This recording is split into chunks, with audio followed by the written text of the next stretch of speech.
Excellencies, honoured guests, ladies and gentlemen, kia ora tātou. This has been a day full of narratives and ideas and opinions and connections, but gluttony is a deadly sin. And I expect that most of us have no room left for much more than a chocolate wafer. And so I am not intending to summarise the day, nor do I intend the day to end with my voice, but rather with a two-part harmony. So in a moment, I will ask Rob Taylor, a passionate and compassionate member of this ministry for over 30 years, to offer some reflections. He will then be followed by Portia Allen, a vital and vibrant member of the ministry for just under 3 years, who will do the same. It is their melody that we end on as they choose to sing it. But before handing over to Rob and then to Portia, some thanks. First, to Rosemary Banks for chairing the MFAT 75 advisory group, and to all the members of that group: Brian Lynch, John MacArthur, Neil Walter, Simon Murdoch, Richard Nottage, Alexandra Lutchins, Nikki Grant, Tara Morton, Charlotte McGillan, Martin Weikaira and Jackie Frizzell, who in their turn have been ably helped by David Payton and by Lorraine Lell and her colleagues from the ministry's own Visits and Events Logistics Unit, VALU. They are responsible for this day. I would like to offer them thanks.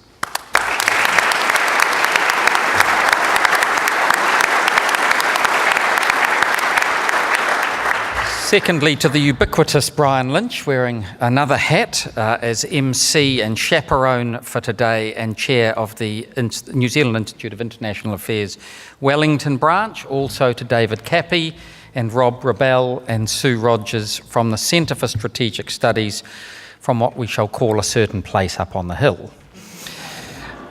Those of you who follow David Cappy's Twitter feed will know why I'm not venturing into that territory.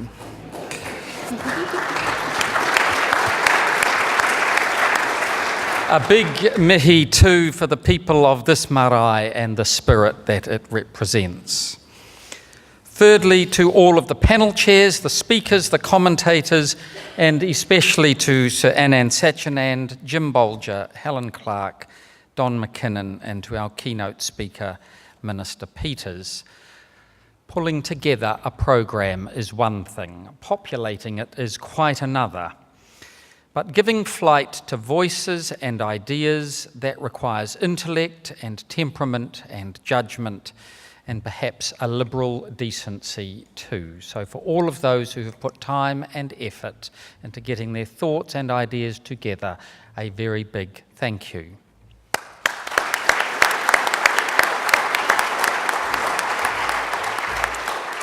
Finally, before I hand over, my thanks to all of you, ladies and gentlemen. Thank you for participating in the day and for taking an interest in the ministry and in its work and in its people.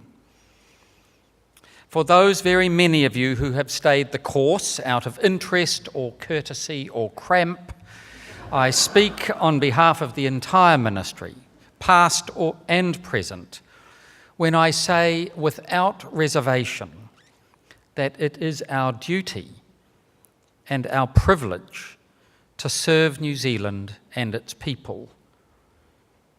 Today has been a great reminder as to why that is so.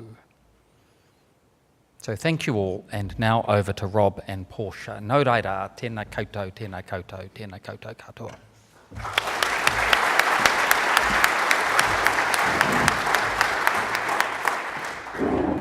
Ena mana, ena rea, e rau rangaterama, tēnā koutou, tēnā koutou, tēnā koutou katoa. Ladies and gentlemen, colleagues and friends, as Brooke has said, I get the pleasure, fortunate and unfortunate, of assisting this day to a close. Fortunate because it affords me an opportunity to make some observations about the ministry of today as it is now, how we got here, and what has changed. Unfortunate because I am one of the barriers to your drink. As Brooke said, I have some mileage on the clock.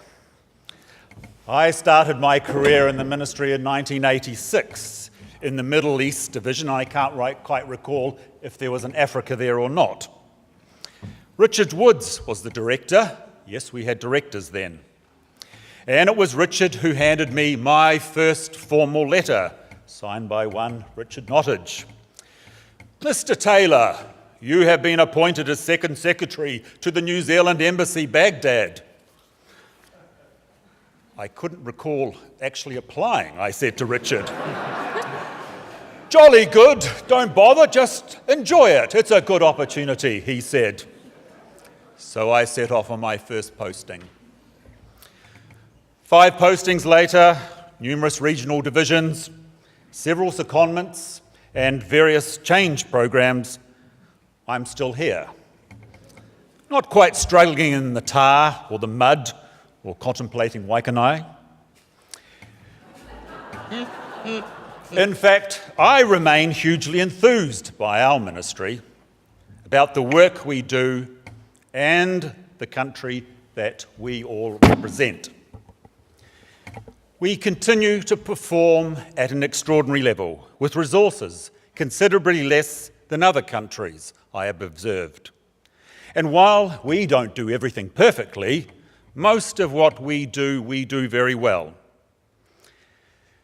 As in the past, there remains in this ministry a genuine and strong commitment to being the best foreign ministry in the world, an organisation envied by other countries. This is something I am very proud of. I'm also very proud of the fact that we have traditionally been open and tolerant of our diverse staff. In many ways, other organisations have not. And as a gay man, that matters to me. As in the past, our staff continue to operate in an environment that, in most ways, is different from other New Zealand public sector agencies. We are spread out both offshore and on, and we need to operate both in a domestic environment and a challenging and rapidly changing international environment. But we continue to retain this very strong sense of closeness and community through shared experiences, be they everyday work, the success of an agreement or a campaign, or a response to a major consular emergency. Those shared experiences remain with us throughout our careers and obviously beyond. By necessity, we have always had to adapt to maintain and leverage multiple and increasingly complex, important relationships in order to pursue our national interests. Adaptation has also been a key element of our foreign policy, which is distinctly identified now with who we are as a country and our values as a society. We are very much confident now within ourselves. And while we still remain resilient on strong relationships and a commitment to the multilateral framework to secure our interests, we are not afraid to disagree with our friends, and we do.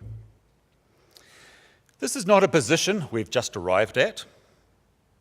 It has been worked at since the inception of this ministry. The likes of Macintosh, Laking, Corner, Berenson, and women such as Barbara Angus and Jean McKenzie, who broke the glass ceiling, would equally have been proud of what we have in our ministry today on its 75th birthday. Organisations often say people are their greatest asset. Fact. In this ministry, our people are undoubtedly our greatest asset. This is in part due to many of you in this room who have moulded and formed the ministry into what it is today, a vibrant, dynamic organisation built around the concept of Ngāti Rere, a community of people joined and working together in mutual respect and support. Our ambassadors and high commissioners today wear with pride the korowai cloak when they present their credentials. It connects them back to the people and values of this ministry. To a certain extent, investment in people has been a constant over the last 75 years. But how we treat and value our people, though, has seen significant change. The people who now pass through the ministry have changed because the face of New Zealand has changed.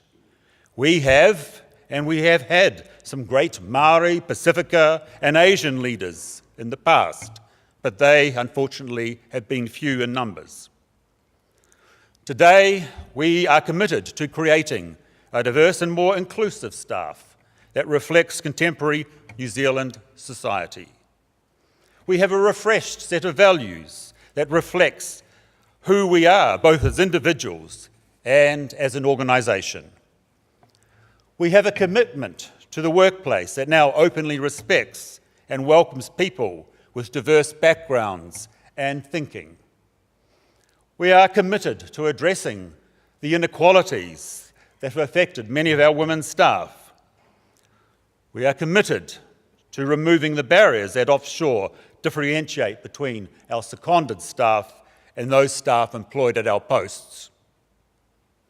While we have some way to go to deliver on these commitments, the ambition of one ministry today, joined as a community, is a driver of significance and singular importance to us. We do not do this because it feels good and is consistent with expectations around being a good employer. We do it because it is a necessity. Valuing and utilising diverse and inclusive thinking in people strengthens our ability as a ministry to navigate these uncertain times in a very changing world. We are also less hierarchical, and we strive to be more inclusive. We have learnt to become more humble, more open, and less stuffy. We have become more self-aware and more aware of our work colleagues. Gone mostly are the days of the red pen and the fearful little note that arrived on your desk in the morning, "Mr. Taylor, please see me." Gone are the days when single staff were expected to remain at post over Christmas, or single women limited to taking a single bed on a posting. Investment in our people has also increasingly led to a greater focus on our leaders and our managers. In my view, with the odd exception, we have always had good leaders and managers in the ministry, but they tended to learn their craft on the job through practice and experience.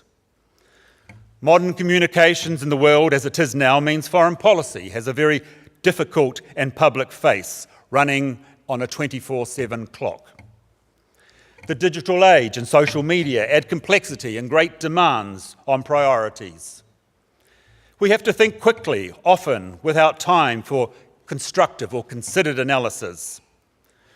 To achieve results for New Zealand and to make a difference, our leaders today must not only be high-performing, but flexible, quick to react, and very much people-focused. And that requires a significant investment by the ministry of today. What motivates people has also changed. Not long ago, when you entered the ministry, it was a job for life. While we remain a career ministry, we operate in a very different and competitive environment when attracting staff. The skills we seek, others also want. We have to work much harder to create a more flexible and welcoming environment to retain our staff. The nature of modern families has also changed our outlook.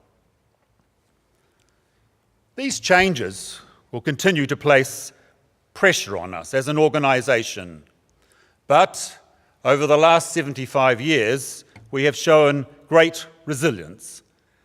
And today, our values, our constant investment in our people and organisation capability, as well as a renewed confidence in ourselves, stand us in good stead.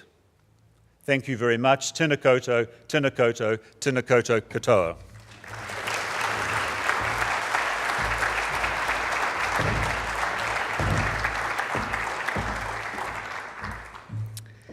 Inga mana, inga reo, inga iwi, tēnā koutou katoa. Tēnā tātou ki ngā kaupapa kōrero kua arahina e tātou. Te whakanuitanga o te manatū aorere. Me te ngā kaupono, me te kotahitanga o te tangata. Hello. I've been asked here today to talk to you about people and what the future of the ministry looks like for us, the people. First, I'm going to talk about who we are. Second, I'm going to talk about who we want to be. And third, I'm going to talk about how we're going to get there. So who are we? I'm going to start with who am I? I'm a half Japanese, half English Kiwi. I'm queer, and more specifically, I'm bisexual. I am also non-binary, which for me means that my gender identity is fluid. I use both she, her, and they, them pronouns. I am also a professional, a colleague, a friend, a partner, a sibling, and a daughter. Through these relational identities and through my own identities and experiences, I have come to be the person standing before you today. Now, at this point, some of you may be thinking, why is this person standing up here talking to me about personal details of who they are on MFAT 75th anniversary? Well, I tell you all of this because to my mind, being able to be your whole and authentic self within the ministry is an essential ingredient for a happy, healthy, and high-performing ministry. People, through their multiple identities, bring a multitude of knowledge and experience that is invaluable to the ministry. When we create a culture which makes diverse people feel the need to hide or de-emphasize parts of themselves or our culture in order to fit into a perfect mold of who we think a diplomat or an employee needs to be in order to succeed, we lose something. We lose our authenticity. Now let me be clear, this is not on the individual to just be themselves. This is about all of us. Whether you understand somebody else's culture or their disability or the evolving language of gender and identity, or whether these things confuse you and make you uncomfortable, I challenge you to get familiar with that discomfort, to embrace it, to question it, and figure out how you can channel that discomfort into inclusion. Change is everywhere, and I'm not even talking about climate change. In our evolving society, where more and more people are coming out and opening up and saying, this is who I am, you're going to have a very bad time if you don't get with the program. We as a collective, or as a community, as Brooke called it, have a responsibility to create an inclusive and safe environment where all people are treated with respect. This enables all people to be the best version of themselves. There is no single identity that defines me, nor a single identity that defines anyone else. We are complex people working within a complex ministry, tackling the complex issues that New Zealand and the world is facing. We, of all people, should understand complexity. Now, on who do we want to be? I did an informal survey of my fabulous peers, asking them what kind of ministry we want to see and maybe even lead in the future. The answers included a ministry that is demographically representative of Aotearoa's population, where all staff can speak basic te reo Māori and understand tikanga Māori. A ministry that exercises compassion, flexibility, and creativity allowing staff to flourish and represent Aotearoa with pride. We need to be better at supporting high quality and courageous policy advice. We want a ministry that is forward-thinking, compassionate and progressive in its values and the way it nurtures its people. One that is values-driven, engages meaningfully with all New Zealand citizens and especially tangata whenua. We want a ministry that every New Zealander can be proud of. And I also asked those same peers, what do you think we need to do in order to get there? Straight off the bat, we need to be more ambitious to ensure that each job family is treated equitably and each tier is representative of diversity. We need to get rid of language that's like, that's just not how it is around here, and nothing's going to change anytime soon. We need to translate policies into practice. We need to increase cultural competencies within our staff and meaningfully integrate te tiriti into our everyday work. We need to spearhead progressive recruitment policies to combat the structural challenges faced by underrepresented groups that want to work in the ministry. We need to increase engagement with the public, ensuring that the ministry's work is both accessible and understandable. We need to invest more into well-being, but by golly did facilities do a good job at Mental Health Awareness Week. We need to support our rangatahi, not just professionally, but also personally. And we need more managers and mentors that are vulnerable, supportive, and empathetic. We need to empower our managers by giving them the knowledge and skills they need in order to support a diverse range of staff. Now, some of this work has already started. We have a diversity and inclusion strategy, a Māori engagement strategy, a new set of values, a Trade for All agenda, and more. But none of these words or documents mean anything without the people who are working hard to turn these documents into reality, and we all have a part to play in this. So, as you have heard, I have some empathetic, courageous, kind, and ambitious peers. And if we nurture these qualities, I, for one, think the future of our ministry is in good hands. Tēnā koutou, tēnā koutou, tēnā tātou katoa.